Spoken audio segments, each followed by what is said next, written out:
Kalian pernah mikir nggak gimana caranya mencapai kebebasan finansial?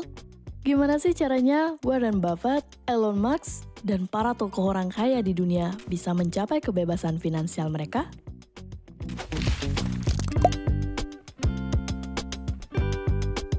Hai, selamat datang di YouTube channel tentang uang. Aku harap kalian sudah menekan tombol subscribe dan juga loncengnya.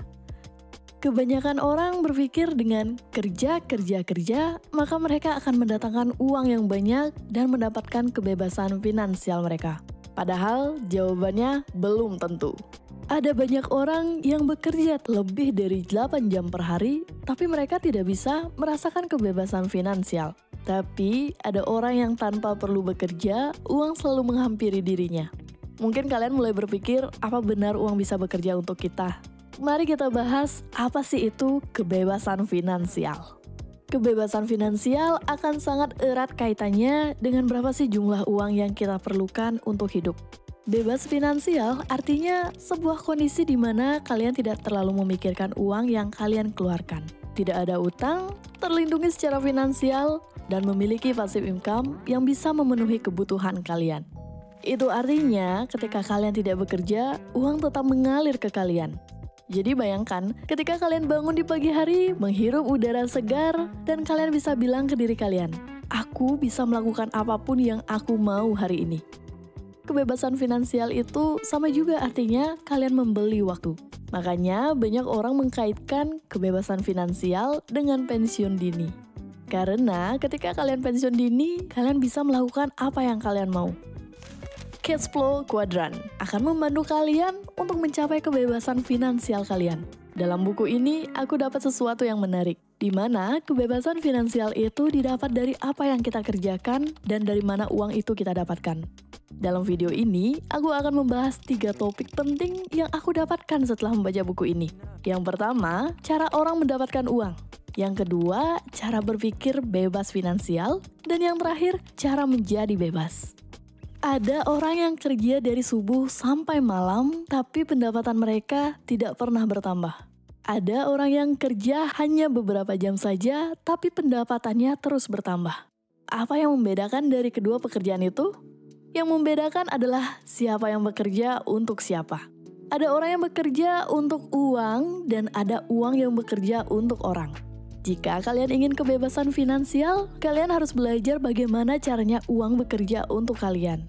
Dalam buku ini, pekerjaan dibagi menjadi 4 kuadran, yaitu employed atau karyawan, self-employed atau pekerja mandiri, bisnis atau pemilik bisnis, dan kuadran terakhir adalah investor. Dan setiap kuadran memiliki kelebihan serta kekurangannya masing-masing.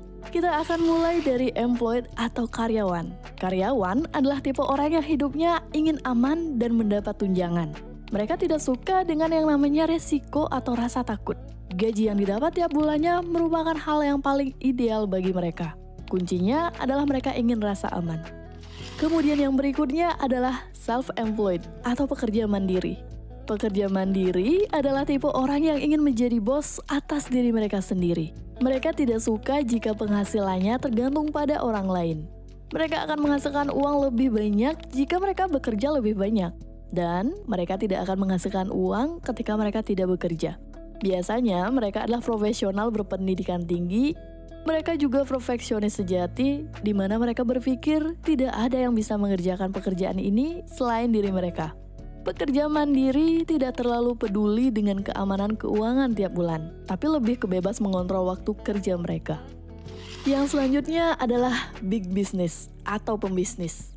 Pemilik bisnis punya moto, mengapa melakukannya sendiri kalau bisa mempekerjakan orang lain untuk melakukannya dan mereka bisa melakukannya dengan lebih baik.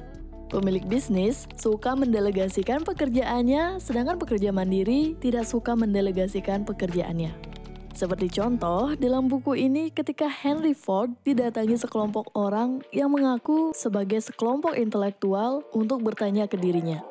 Ford lalu mendengarkan pertanyaan mereka, dan begitu mereka selesai, Ford memanggil sejumlah asistennya yang cerdas dan meminta memberikan jawaban yang mereka inginkan. Ford lebih suka mempekerjakan orang pandai berpendidikan untuk memberikan jawaban yang dibutuhkan supaya dia bisa mengosongkan pikiran untuk melakukan tugas-tugas yang lebih penting. Salah satu kutipan Ford, berpikir adalah pekerjaan tersulit di dunia. Itulah sebabnya sedikit sekali orang yang melakukannya. Yang terakhir adalah investor. Investor menghasilkan uang dari uang. Mereka tidak harus bekerja karena uang. Uang bekerja untuk mereka.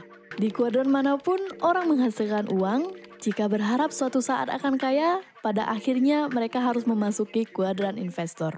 Disinilah uang diubah menjadi kekayaan. Kalian harus tahu dulu, di buku ini Robert menulis kalau dia memiliki 2 orang ayah. Ayah miskin yang selalu berkata, bersekolahlah, raih nilai bagus, dan dapatkan pekerjaan yang terjamin. Ayah miskin menganjurkan anaknya untuk bekerja sebagai employed atau karyawan, dan self-employed atau pekerja mandiri. Sedangkan ayah kaya berkata, bersekolahlah, lulus, bangun bisnis, dan jadilah investor yang sukses. Ayah kaya merekomendasikan pekerjaan sebagai big business atau pemilik bisnis dan investor. Untuk mencapai kebebasan keuangan, kalian harus mengubah pola pikir kalian dalam mendapatkan uang. Karena kebanyakan orang berfokus pada penghasilan, bukan menambah aset mereka. Banyak orang berusaha melakukan apa yang dilakukan orang kaya dan mempunyai apa yang dipunyai orang kaya. Jadi, mereka membeli rumah yang terlihat kaya, mobil yang terlihat kaya, padahal itu bukanlah yang dilakukan orang kaya yang sebenarnya. Buku ini tentang memperkuat pikiran atau menjadi, supaya kalian bisa bertindak atau melakukan yang akan membuat kalian menjadi bebas secara keuangan atau mempunyai.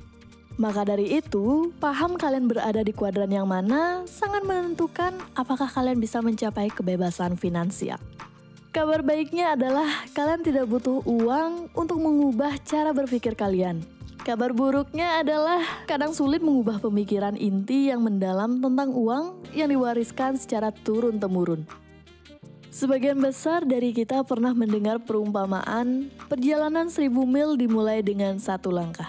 Begitu juga untuk menjadi bebas secara finansial memerlukan perjalanan yang panjang. Tapi kita bisa memulainya dengan hal kecil dari sekarang. Investasi adalah kunci kebebasan keuangan.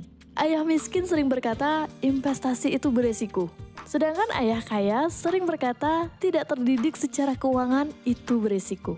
Dalam buku ini dijelaskan ada 5 tingkatan investor, yaitu yang pertama, Zero Financial Intelligence Level. Di tingkat ini, uang hanya mengalir sebentar ke arah dompet kalian, yang artinya pengeluaran kalian lebih besar dari pemasukan. Sehingga mereka yang ada di tingkat ini tidak bisa melakukan investasi. Yang kedua, The Savers are Loser Level. Di tingkat ini banyak orang yang percaya bahwa uang harus ditabung. Padahal nilai uang yang mereka tabung sekarang belum tentu sama dengan nilai uang yang di tahun-tahun berikutnya. Ini disebabkan karena adanya inflasi yang menyebabkan nilai uang yang ditabung akan semakin menurun. Jenis yang ketiga, I'm too Basil Level. Di tingkat ini adalah orang-orang yang sibuk dan tidak sempat belajar investasi. Sehingga mereka berpikir untuk menyerahkan uang mereka kepada orang lain untuk mengurus uang mereka. Yang keempat, I'm a Professional Level. Di tingkat ini mereka berinvestasi secara sendiri atau mandiri tanpa dibantu oleh orang lain. Dan yang terakhir, kelima, The Capitalist Level. Mereka punya sistem dan tim untuk berinvestasi. Di tingkat inilah orang-orang paling kaya di dunia berada. Dari tingkatan investor tadi, kalian bisa mengukur kalian masih berada pada tingkat berapa untuk mencapai kebebasan finansial kalian. Berarti, apakah yang bekerja di kuadran employed dan self-employed tidak akan bisa mencapai kebebasan finansial? Tentu saja bisa. Cash flow kuadran hanya sebagai pemetaan dari mana penghasilan itu datang. Jika kalian ingin mencapai kebebasan finansial, maka mulailah menuju kuadran kanan. Karena di kuadran kanan, kalian bisa membuat uang bekerja untuk kalian. Tapi, jika belum memungkinkan, tidak ada salahnya mengambil beberapa kuadran untuk mempercepat kebebasan finansial kalian. Jika kalian masih takut tapi ingin mencoba ke kuadran kanan, maka cobalah dari membuka sebuah bisnis terlebih dahulu, baru mencoba ke investasi. Atau, jika kalian memiliki banyak uang dan waktu luang, bisa mencoba langsung ke investasi. Jika tidak memiliki banyak uang dan waktu luang, maka membuka bisnis adalah yang paling aman. Yang penting, bukan apa yang kita lakukan, tapi lebih pada bagaimana kita memperoleh penghasilan. Sekian dulu yang bisa aku sampaikan. Jika kalian suka dengan video-video tentang uang, kalian bisa subscribe channel ini. Bisa juga follow Instagram dan TikTok tentang uang. Ingat, uang tidak bisa membeli kebahagiaan, tapi uang bisa memberi kebahagiaan. Sampai jumpa di video berikutnya. Nah.